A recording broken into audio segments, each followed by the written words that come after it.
नमस्कार दोस्तों, मैं हूं ममता तिवारी और आप सभी का स्वागत करती हूं मेरे चैनल ममताज वे में। कैसे हैं आप सब, तो ये बताने के लिए कमेंट बॉक्स में जय माता दी, जय माता लक्ष्मी जरूर लिखे। तो चलिए दोस्तों, आज हम इस वीडियो में जानेंगे दिवाली की सफाई के दौरान हमें क्या क्या करनी है और कहां से शुरुआत करनी है, कहां सबसे पहले करें, उसके बाद मतलब एक के बाद एक स्टेप बाय स्टेप मैं दिखाऊंगी। और जो बुजुर्ग लोग हैं, ओल्ड एज हैं, जिनसे नहीं होता, उनको क्या करनी है, सब कुछ मैं आपके साथ शेयर करूंगी। तो आप बने रहिए मेरे साथ मेरे चैनल पर। चलिए दोस्तों, सबसे पहले बात करेंगे इस साल 2023 में दिवाली कब है, ठीक है, और धनतेरस कब है, और दिवाली और धनतेरस किस दिन पड़ा है, तो कौन सी गलतियां, क्योंकि दिवाली इस बार रविवार को पड़ा है, तो कौन सी गलती हमें नहीं करनी है वो भी मैं आपके साथ शेयर करूंगी। ध्यान से वीडियो को सुन लीजिएगा। देखिए, वीडियो थोड़ा बड़ा हो सकता है, समझाने में हो ही जाता है, और आपको समझनी भी चाहिए कि ये छोटी छोटी गलतियां हमारे द्वारा नहीं होनी चाहिए, क्योंकि कभी कभी व्रत ऐसे दिनों पर पड़ जाते हैं ना, उस दिन हम ये गलती अनजाने में कर बैठते हैं। तो वो कौन सी गलती है वो भी मैं आपको बता देती हूँ। तो सबसे पहले बात कर लेते हैं कि धनतेरस इस साल 2023 में कब है। ध्यान से सुनिएगा, शुक्रवार को है। डेट क्या है, 10 तारीख, 10 नवंबर को पड़ा है, दिन है शुक्रवार। और उसी दिन हमारा प्रदोष व्रत भी है। प्रदोष व्रत जो रखते हैं वो 10 तारीख को रखेंगे, और धनतेरस जो है 10 तारीख को ही पड़ा है, दिन है शुक्रवार। क्लियर हो गया। अगले दिन शनिवार को नरक चतुर्दशी है, जिसको कि छोटी दिवाली कहते हैं। और जो हम छोटी दिवाली के दिन यम का दीपक निकालते हैं, आप वो भी शनिवार के दिन 11 तारीख को निकालिएगा। ये क्लियर हो गया। अब चलिए आगे जान लेते हैं दिवाली। तो दिवाली दोस्तों इस साल 2023 में रविवार को पड़ा है, ठीक है, और डेट क्या है, 12 तारीख को, 12 नवंबर को पड़ा है, और दिन पड़ गया है रविवार। तो रविवार को कई ऐसे कार्य जो है निषेध माने गए हैं जो हमें नहीं करनी चाहिए। तो कौन सा कार्य है, समझ लीजिए, बातों को भूलिएगा मत, कहीं लिख कर रख लीजिएगा। रविवार के दिन आप लोग जैसे दिवाली के दिन मिट्टी की चीज़ें खरीद कर ना लाएं, जैसे माता की मूर्ति हो गई, या दिया हो गया, कलश हो गया। बहुत सारे लोग अलग अलग तरीके की चीज़ें मिट्टी के खरीदते हैं, और शुभ भी माना जाता है, शुद्ध भी माना जाता है। तो आप लोग कोशिश कीजिएगा कि रविवार के दिन मिट्टी के बर्तन खरीद कर ना लाएं। 12 तारीख को आप कब खरीदिएगा, आप खरीदिएगा 10 नवंबर को, दिन शुक्रवार को, प्रदोष भी है और धनतेरस है। तो जो भी दिवाली के लिए मिट्टी की चीज़ें आपको खरीदनी है, आप लोग 10 तारीख को खरीद लीजिएगा। क्लियर हो गई। आप लोग 12 का इंतज़ार मत कीजिएगा, और जिनका नहीं हो पाता वो छोटी दिवाली के दिन भी खरीद सकते हैं, लेकिन धनतेरस के दिन आप दिया, बाती, मूर्ति और भी पीतल के सामान, आगे मैं ऐसे वीडियो डालूंगी, आप लोग खरीद लीजिएगा। लेकिन कोशिश कीजिएगा कि दिवाली के दिन आप लोग मत खरीदिएगा। इस वीडियो में सोची कि आपको थोड़ा सा समझा दूं। चलिए आगे देख लेते हैं कि दिवाली से पहले कौन कौन से कार्य हमें जरूर कर लेनी चाहिए। तो ध्यान से वीडियो को देख लीजिएगा, तो आपके दिल दिमाग में एकदम आराम से बैठ जाएगा और आपके द्वारा गलती नहीं होगी, ठीक है। और दोस्तों, आप लोग से एक छोटी सी रिक्वेस्ट है, अगर वीडियो पसंद आता है तो चैनल को पक्का सब्सक्राइब करके रखिएगा। आगे भी और भी वीडियोज डालूंगी तो आप लोग को लाभ मिलेगा, और एक छोटी सी लाइक जरूर कर दीजिएगा। आप लोग चाहें तो मुझे इंस्टाग्राम पे भी फॉलो कर सकते हैं। दिवाली की आप सभी को ढेरों सारी शुभकामनाएं। बड़ों को प्रणाम, छोटों को प्यार, ठीक है। खुशियों की दिवाली अच्छे से मनाइए। तो सफाई इसमें बहुत अधिक जरूरी है। ये सब व्रत इसीलिए बने ही हैं कि जो पूरे साल अगर अच्छे से नहीं सफाई कर पाते हैं तो दिवाली में पक्का हमें कर लेनी। पितृपक्ष में ऐसे तो हम बहुत सारे सफाई किए हैं, नवरात्रि में किए हैं। तो इस वीडियो में चलिए हम शुरुआत करते हैं। रसोई घर से शुरू करनी है, और बाकी जगह आप करें ना करें गंगा जल का छिड़काव कर दीजिए, लेकिन जो चीज़ें दिखाती हूँ उनको पक्का साफ कर लीजिएगा, क्योंकि ये बहुत अधिक शुभ माना जाता है।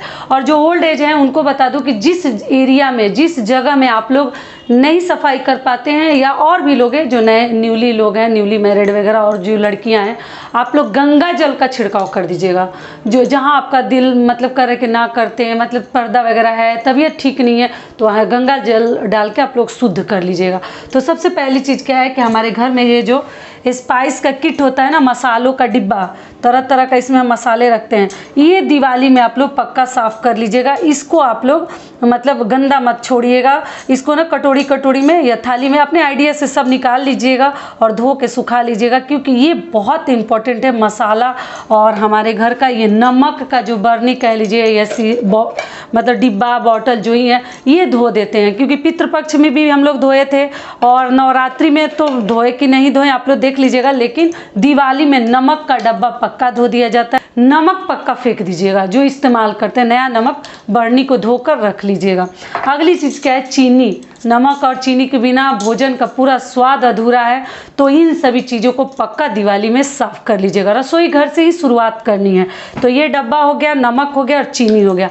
आगे घर द्वार की पर्दा की करनी है। अब मंदिर की सफाई, तो मंदिर की सफाई कैसे करेंगे, चलिए मैं करके थोड़ा बहुत आपको दिखा देती हूँ, जिससे मेरी बहनों को बहुत अधिक आइडिया मिलेगा। तो चलिए मंदिर की सफाई की तरफ चलते हैं और मंदिर की सफाई करते हैं और आपके साथ शेयर करती हूँ कि कैसे हमें करनी है। हम जो है नवरात्रि में किए हैं, फिर भी थोड़ा सा नियम कर लेंगे, ऐसे वीडियो बड़ा हो जाएगा। अगर पूरा मैं दिखाऊंगी तो आप लोग, मैं अपने भगवान जी का मतलब साफ़ सफाई कैसे करती हूँ, कैसे किसी भी व्रत से पहले मतलब उनको साफ़ करती हूँ, ये सब चीज़ मैं आपके साथ शेयर करती हूँ। तो देखिए, सबसे पहले मैं एक पतीला में, छोटा बर्तन हो बड़ा बर्तन हो, ऐसे बड़ा लेती हूँ कि इसमें धोना बनेगा।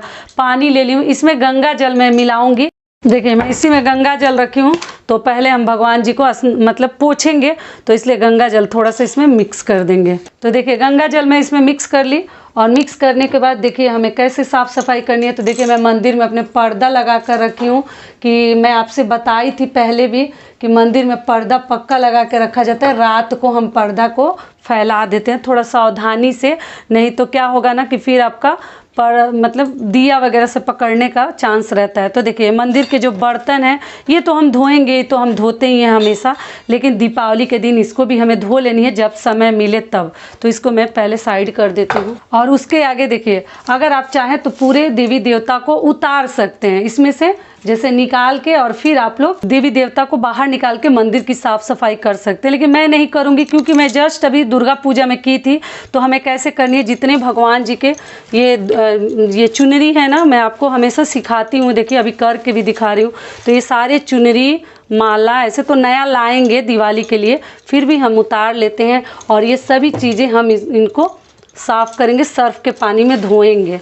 ठीक है, पतीले में धोइएगा, बाल्टी में जिससे नहाते हैं उस सब बाल्टी में आपको नहीं धोनी है। तो ये सारी चीज़ें हम पहले धोएंगे और उसके बाद से हमें ये इसको हटा लेती हूँ, इसको हम साफ़ सफाई करेंगे दिवाली के लिए। ये पर्दा भी निकालूंगी, तो अभी नहीं निकाल रही हूँ, पर्दा भी निकाल के धोऊंगी। थोड़ा बहुत आपको आइडिया के लिए मैं बता दे रही हूँ। तो देखिए इस पतीला को इस पर रख लीजिए और इसमें पानी तो है ही, गंगा जल मिला हुआ जल है, तो इसी से हम निचोड़ के, कॉटन का कपड़ा ले लीजिएगा और अच्छे से निचोड़ दीजिएगा, नहीं तो फिर दाग दाग सा बन जाता है।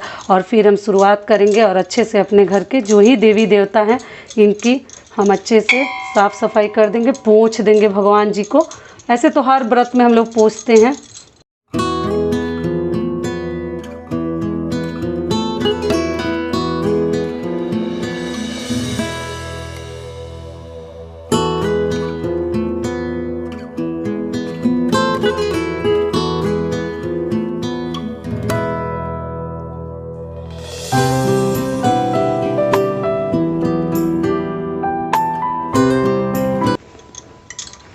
और ये इनका भी वस्त्र निकाल लेती हूँ, ये भी धोऊंगी।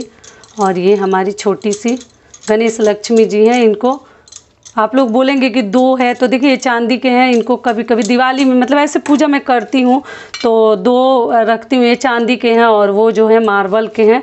तो इसलिए आपके पास अगर पुरानी मूर्ति होगी तो आप लोग तुरंत जो है उनको निकालते नहीं है, दिवाली के दिन पूजा कर लेते हैं। जो पुरानी मूर्ति हैं उनकी भी पूजा कर लेते हैं, उसके बाद ही हमें हटानी चाहिए। ठीक है, तो इस प्रकार से देखिए हम साफ़ सफाई कर लेंगे और मंदिर को भी अच्छे से आप लोग पोंछ लीजिएगा और इस प्रकार से हम सफाई करेंगे। तो आशा करती हूँ कि आप लोग को समझ में आ रही होगी सारी बातें। और देखिए हमारा ये जब जो लटका है ना, ये सब चीज़ें ये सब निकाल कर हमें सर्फ के पानी में धो लेनी है। ठीक है, और इस प्रकार के पतीले में धोइएगा, बाल्टी में जो नहाते हैं, जिसमें मतलब हम कपड़ा वगैरह धोते हैं, उसमें भगवान के बर्तन नहीं धोते हैं। साफ़ सुथरा पतीला में, बड़े बर्तन में, गमला में आप लोग धो सकते। तो सफाई तो दोस्तों आप लोग को पता ही चल गया कि सबसे पहले किचन से शुरुआत करनी है और उसके बाद मंदिर की करनी है। मंदिर के बाद हमें क्या करनी है कि बेडशीट वगैरह सब थोड़ा बहुत धो लीजिएगा जितना आपसे हो सके। बहुत अधिक मेहनत नहीं करनी कि हम बीमार पड़ जाएं। लेकिन जाला वगैरह घर में ना नहीं रखनी चाहिए, क्योंकि कर्ज बढ़ता है। तो झाड़ू से या जो ही जाला झाड़ने वाला है, जाला वगैरह अपने मकड़ी का जो जाला है साफ़ कर लीजिएगा पक्का, क्योंकि ये सब चीज़ें हमारे घर के लिए सही नहीं है। और लक्ष्मी माता को अपने घर में बुलाने से पहले घर की साफ़ सफाई बहुत अधिक ज़रूरी है। तो इस प्रकार से आप लोग कर लीजिएगा। पर्दा वगैरह हो सके तो धो लीजिएगा। अगर दुर्गा पूजा में धोई थी तो ना धोएं। मैं तो यही कहूँगी बस गंगा जल का छिड़काव कर दें, क्योंकि बार बार पर्दा उतारना और धोना भी लेडीज़ों के लिए बहुत मुसीबत है, औरतों के लिए। अगर आपसे हो सके, कर सकती हैं तो कर लीजिए, लेकिन अगर दुर्गा पूजा में जस्ट आप की हैं तो रहने दीजिए। ये भी हो गया। और जहाँ आप नहीं, आपका हाथ पहुँच पाता, जहाँ आपसे नहीं हो पाता, वहाँ गंगा जल का छिड़काव करके शुद्ध कर लीजिएगा। सारी बातें सफाई से जुड़ी आप लोग को पता चल गई। और जितने आपके घर में टूटे फूटे चप्पल जूता है ना, सब निकाल दीजिएगा। टूटे हुए बर्तन वगैरह भी दिवाली के सफाई के दौरान निकाल देनी चाहिए। उससे आयु कम होती है। अगर हम घर के पुरुष को, बच्चों को उसमें भोजन देते हैं तो वो सब चीज़ें अपने घर का निकाल दीजिए। जो दरवाज़ा चों चों से साउंड करता है उसमें तेल वगैरह डाल दीजिए, क्योंकि कहीं भी कुछ ऐसा ना रह जाए कि जिससे हमें क्षति पहुंचे। तो ये सब चीज़ें आपको ध्यान रखनी चाहिए। ठीक है, सारी बातें क्लियर हो गई। कोई घड़ी है ना खराब हो गई है, रुक गई है, ऐसा मान, जो हमारा जीवन चल रहा है ना, वो भी घड़ी के साथ कहीं ना कहीं रुक जाता है। हमारे घर के हर कार्य जो है देरी से होते हैं, तो इसलिए रुकी हुई घड़ी, खराब घड़ी अपने घर से निकाल दे। कोई भी इलेक्ट्रॉनिक आइटम्स जो खराब हो चुके हैं उनको बाहर कर दीजिए। जूता चप्पल, पुराना कपड़ा, डिब्बा डिब्बी जो ही है आप लोग निकाल सकते हैं। झाड़ू आप लोग शनिवार को, टूटी हुई झाड़ू वगैरह शनिवार को निकाल देते हैं। ठीक, सारी बातें क्लियर हो गई। तो ये वीडियो मेरा यहीं तक का था। आशा करती हूँ, उम्मीद करती हूँ कि इस वीडियो से मेरी बहनों को बहुत अधिक लाभ मिलेगा। नमस्कार, स्वस्थ रहिए, सुरक्षित रहिए और जहाँ कहीं भी रहिए खूब खुश रहिए। आप सभी को दिवाली की ढेरों सारी शुभकामनाएं।